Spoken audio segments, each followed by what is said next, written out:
And the sources offer some brilliant, honestly, slightly subversive tactical advice here. One method is called contrarian clicking. To understand why this works, we need to look at how recommendation algorithms function. Okay. They use complex vector databases and collaborative filtering to build a high-resolution psychological profile of your fears, your desires, and your political leanings.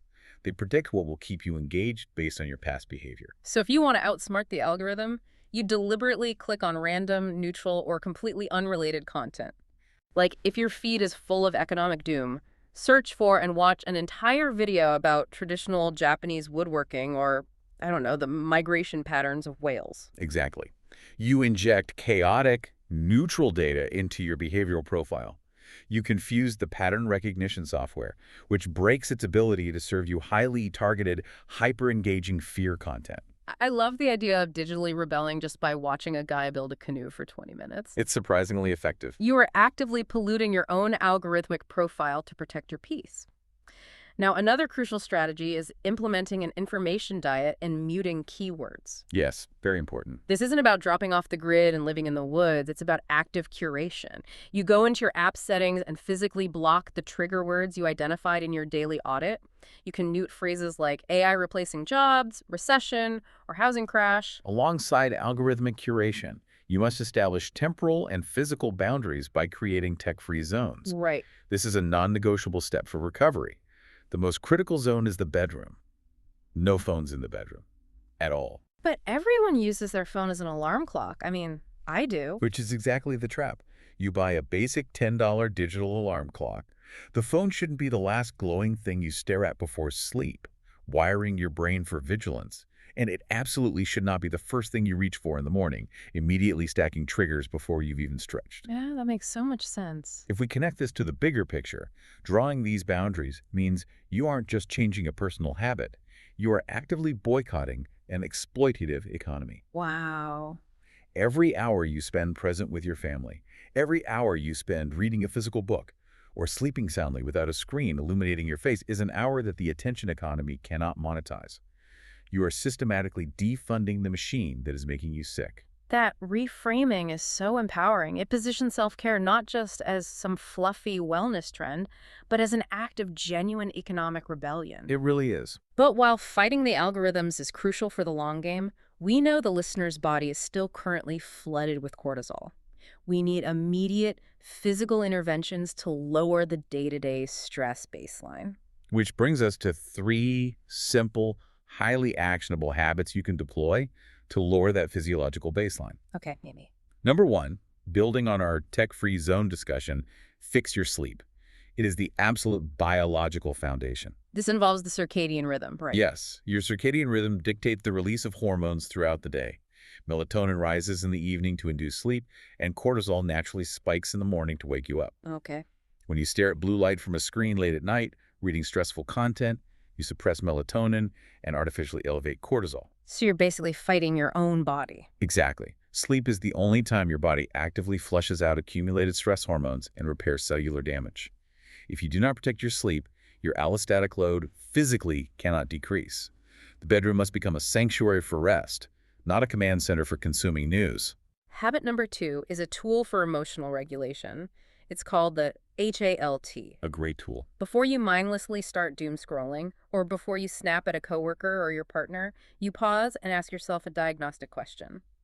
Am I hungry, angry, lonely, or tired? It's a highly effective framework borrowed from addiction recovery programs, actually. Usually when we reach for a digital pacifier or lash out, it's because a fundamental biological or emotional need is unmet and we are looking for a quick distraction. Right. Like if your HALT check reveals you are hungry, your blood sugar is low, which impairs the prefrontal cortex's ability to regulate emotion. You don't need a Twitter argument, you need complex carbohydrates. Exactly. If you realize you are lonely, scrolling Instagram will objectively make you feel worse. You need to call a friend or go for a walk in a populated park. Address the actual biological need rather than medicating it with an app. And habit number 3 is an emergency break for when you are actively caught in an anxiety spiral. It's a combination of the 5-4-3-2-1 grounding technique and cognitive diffusion. Let's explore the grounding aspect first.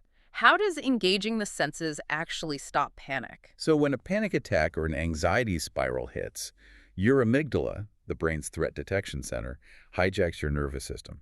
Your rational, logical brain, the prefrontal cortex, essentially goes offline. You can't think straight. You cannot logic your way out of a physiological spiral. To pull the prefrontal cortex back online, you have to force your brain to process immediate, safe sensory input. Okay, so how does the 5, 4, 3, 2, 1 work? You name 5 things you can see in the room around you. 4 things you can physically touch, like the texture of your jeans or the cold surface of a desk. 3 things you can hear, 2 things you can smell, and 1 thing you can taste. Okay. This process floods your brain with undeniable proof that in this exact present moment, you are physically safe. It bypasses the amygdala's panic narrative. Once you are grounded, you apply cognitive diffusion. This is a core concept from acceptance and commitment therapy, or ACT. The underlying principle is profound, I think. Your thoughts are not facts. They're just neurological events. When you have the thought, I am going to fail and lose my apartment, your brain reacts as if that event is currently happening. Cognitive diffusion creates linguistic and psychological distance from the thought. You change the phrasing to strip its authority. Right. Instead of saying, I am going to fail, you say out loud, I am having the thought that I am going to fail. It shifts your perspective from being the victim of the thought to being the observer of the thought. I love the more playful version of this technique that the sources suggest. Oh, the voice changing. Yes. If your brain is constantly feeding you terrifying, catastrophic narratives, imagine those thoughts being spoken by a ridiculous cartoon character. It's so silly, but it works. Picture a squeaky chipmunk voice or a dramatic Muppet yelling, "You're gonna go bankrupt and everyone hates you." It sounds absurd, but neurologically, it is highly effective. It breaks the emotional grip of the narrative. Your brain simply cannot maintain a severe physiological panic response while simultaneously imagining a chipmunk delivering the threat. It's impossible. It introduces levity and forces the brain to recognize the thought as a construct, not reality. What's fascinating here is this raises an important question for you listening right now. What would your day look like tomorrow if you implemented just one of these habits today? Just one. What if you just bought the $10 alarm clock? Or committed to a HL2 check before opening a social app? It would fundamentally shift your baseline, because the core thesis of all this material, from animal behavior studies to the algorithmic mechanics, is so incredibly validating. You are not broken. Oh, you are? You are reacting completely normally to an abnormal, meticulously manufactured environment. You have the power to draw boundaries, build buffers, and step completely out of the fear economy. You are not failing at life. You are surviving a system engineered by thousands of highly paid technologists to make you feel like you are failing, so you will keep seeking solutions on their platforms. Recognizing that architecture is the first vital step to liberation. I want to leave you with one final provocative thought to mull over as you go about the rest of your day. Okay. The sources conclude their exploration by discussing collective resistance and community networks. We know the attention economy thrives on keeping us isolated, afraid of the future, and constantly buying things to soothe our anxiety. Right.